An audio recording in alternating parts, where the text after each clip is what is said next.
പത്രമാധ്യമങ്ങളിലും ടെലിവിഷനുകളിലും എല്ലാ മാധ്യമങ്ങളിലും അടുത്ത മാർപ്പാപ്പ ആരായിരിക്കണമെന്നതിനെക്കുറിച്ച് പല യോഗ്യതകളെക്കുറിച്ചുമൊക്കെ ചർച്ചകൾ നടന്നുകൊണ്ടിരിക്കുകയാണ്.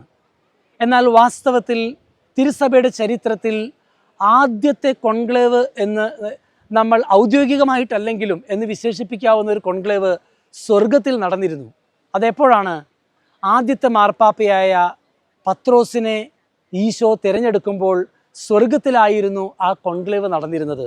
അന്ന് 2/3 ഭൂരിപക്ഷമല്ലായിരുന്നു പത്രോസിന് കിട്ടിയത്, ഫുൾ ഭൂരിപക്ഷമായിരുന്നു. കാരണം പിതാവും പുത്രനും പരിശുദ്ധാത്മാവും ഒന്നു ചേർന്ന് എടുത്ത ഒരു തീരുമാനമായിരുന്നു.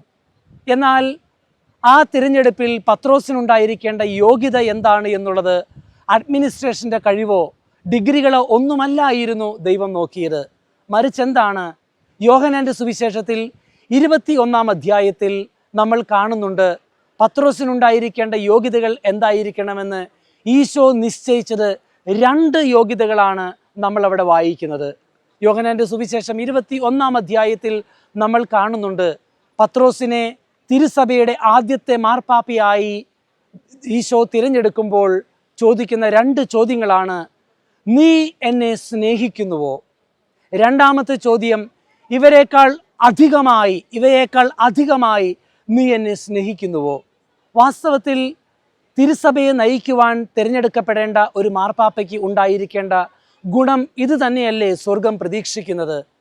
തിരുസഭയെ സ്നേഹിക്കുന്ന, കർത്താവിൻ്റെ മൗതിക ശരീരമായ തിരുസഭയെ ഈ ലോകത്തിലേക്കാൾ ഉപരിയായി സ്നേഹിക്കുന്ന ഒരു മാർപ്പാപ്പ, എല്ലാറ്റിലും ഉപരിയായി ഈശോയെ സ്നേഹിക്കുന്ന ഒരു മാർപ്പാപ്പ, അങ്ങനെയുള്ളൊരു മാർപ്പാപ്പയല്ലേ സ്വർഗം പ്രതീക്ഷിക്കുന്നത്? പ്രത്യേകിച്ച് അപ്പസ്തോല പ്രവർത്തന പുസ്തകത്തിൽ ഒരു തിരുവചനമുണ്ട്. ആ വചനം ഇങ്ങനെയാണ്: കർത്താവായ ക്രിസ്തു തൻ്റെ രക്തത്താൽ വീണ്ടെടുത്ത തിരുസഭയെ നയിക്കുന്നതിന് കർത്താവ് നിയോഗിച്ചിരിക്കുന്ന അജപാലകരാണ് നിങ്ങൾ. അങ്ങനെ നോക്കുമ്പോൾ പിതാവായ ദൈവം പുത്രനായ ക്രിസ്തുവിലൂടെ പരിശുദ്ധാത്മാവിലൂടെ തിരഞ്ഞെടുക്കുവാൻ പോകുന്ന മാർപ്പാപ്പ എന്ന് പറയുന്നത് തിരുസഭയെ, കർത്താവിൻ്റെ രക്തത്താൽ വീണ്ടെടുത്ത ആ തിരുസഭയെ നയിക്കുന്നതിന് വേണ്ടി തിരഞ്ഞെടുക്കപ്പെടാൻ പോകുന്ന ആ മാർപ്പാപ്പ ഏറ്റവും കൂടുതൽ ഈശോയെ സ്നേഹിക്കുന്ന, തിരുസഭയെ സ്നേഹിക്കുന്ന, അജഗണത്തെ സ്നേഹിക്കുന്ന ഒരു മാർപ്പാപ്പയായിരിക്കണം എന്നു തന്നെയാണ് നമ്മൾ ആഗ്രഹിക്കേണ്ടതും പ്രാർത്ഥിക്കേണ്ടതും. അങ്ങനെയുള്ളൊരു മാർപ്പാപ്പ തിരുസഭയിൽ ഉണ്ടായിരിക്കുവാൻ വേണ്ടിയായിരിക്കണം നമ്മുടെ പ്രാർത്ഥനകൾ എന്ന് നമുക്ക് ആഗ്രഹിക്കുകയും പ്രാർത്ഥിക്കുകയും ചെയ്യാം. ദൈവം അതിനുള്ള ജ്ഞാനം തിരുസഭയിലെ ഓരോ മകനും മകൾക്കും നൽകട്ടെ.